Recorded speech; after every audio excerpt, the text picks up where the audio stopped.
Okay, open to the next page, go. Raise your hand if you can tell me what's on this page.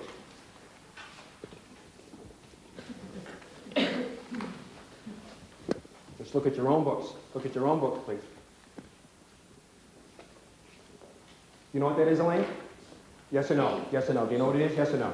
Just yes or no answer. Do you know what that is, Tom? Yes or no? Yes. You know what that is, Carol? Yes or no? Possibly. Do you know what that is, Stephanie? Yes or no? Yes. You know what that is, Karen? Yes or no? Yes or no, Karen? No. Debbie, do you know what that is? Yes or no? Okay? Let's work with Debbie here, okay? Let me show you what happens with the learning disabled child in a classroom when he's unable to perceive. There's basically 4 things the teacher does when the child cannot perceive something. Here's the first thing that teachers do. Each one is a little bit sillier than the one in front of it. Here's the first thing that teachers do. Debbie, tell me what that is. Debbie, look at it. A rock. Debbie, look at it. Here it comes. Debbie, look at it harder.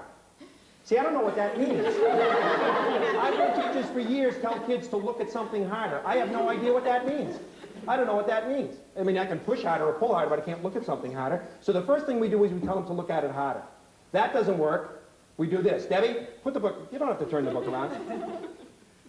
Second thing we do is we say we're going to give them something. Debbie, would you please tell me what that is? Tell me what that is, and you can be first in line for recess. Did that help? No, Why do we do that? Why do we do that as teachers? The child can't do something, so we automatically promise him something if he can. That would be like if I took my child to the hospital with a temperature of 105 degrees, and I went to the doctor and I said, "Doctor, my child's got a temperature of 105 degrees." And the doctor said, "Here, I tell you what, here, I'll give you this $1. I'll give you this $1 if you can get it down to 102, son." How would that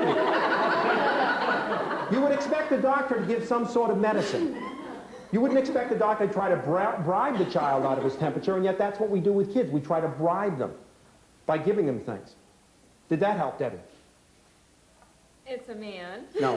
Okay. All right. Okay. It's got a coat Okay. on. All right. We do 3 things. We basically do. Now, the third thing we do is we begin taking things away. We begin taking things away from the child. Tell me what that is, or you can't go to recess. Tell me what that is, or I'll send a note home to your mother. Tell me what that is, or I'll drop you down a reading group. When that doesn't work, we go into our 4th mode, which is something that I find very distressing as a personality trait that many, many teachers have, and that is we do what's called blaming the victim. What we do is we blame Debbie.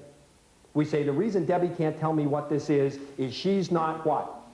Trying hard enough. You see, what that reflects is what we call blaming the victim.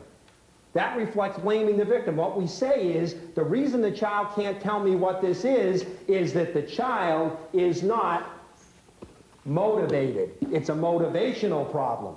Because we all know that the answer to learning disabilities is motivation, right? The key to overcoming learning disabilities is motivation, correct? Wrong. Wrong. Motivation is one of the most misunderstood concepts in education today. Motivation only enables us to do, to the best of our ability, what we are already capable of doing. Let's try it a little bit more. Debbie, can you tell me what this is now? Yes or no? Yes or no, Debbie? I don't know what that thing is. Okay, here we go, Debbie. I've got a check, blank check for $100. I will sign this over to you if you can tell me what this is in 5 seconds. My husband's going to kill me. 5, 4, 3, 2, 1. 5 more seconds for $100. 5, 4, 3, 2, 1. Was Debbie motivated? Was Debbie motivated? Could she do it? No. Because you see, learning disabilities has very little to do with motivation. What it really has to do with is perception. Perception. You see, you can all see this picture, but you can't perceive it. Here's what I'm going to do. I am now going to give you some direct instruction. Once I tell you what this is, about half of you will automatically get it, and you won't understand why you couldn't see it in the first place. The rest of you will need a little extra help, and that's okay too. There'll also be some of you who'll say, "Oh yeah, I know what that is," but you really don't. Don't do that, okay? Don't do that. Try, you really want to, once you see it, it's like turning on a light in a dark room. But this is a classic picture that illustrates the difference between vision and perception. You can all see it, but you can't bring meaning to it until I teach you what it is. And this activity is done to demonstrate that what the LD child needs is a teacher. He needs a teacher, not necessarily all kinds of commercial software. What he needs is a teacher to give him this direct instruction, because once I give you this direct instruction, you will be able to see this perfectly clearly.